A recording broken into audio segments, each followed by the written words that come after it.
Hi అండి. అందరికీ నమస్తే.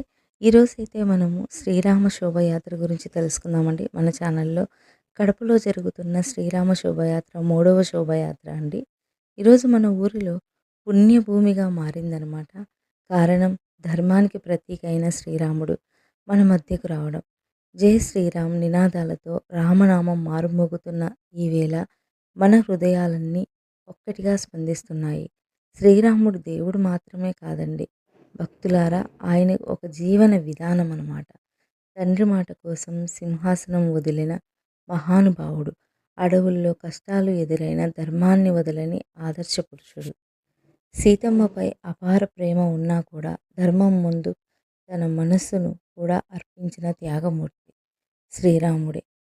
అందుకే రామాయణం ఈ రోజుకి మన జీవితాలకు ఒక పెద్ద దిక్సూచి.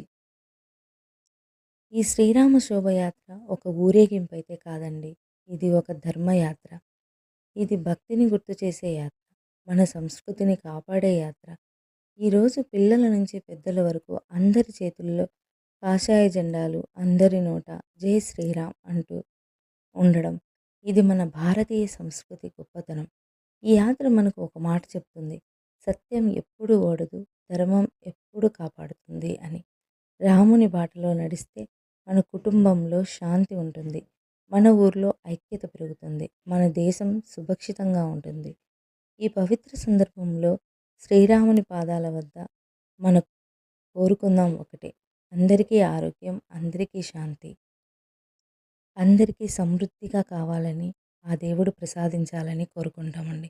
ఈ శోభయాత్ర విజయవంతం కావాలని మన హృదయాలను నుంచి ప్రార్థిద్దాం. మరోసారి మీ అందరికీ శ్రీరామ శోభయాత్ర శుభాకాంక్షలు. జై శ్రీరామ్, జై శ్రీరామ్, జై జై శ్రీరామ్.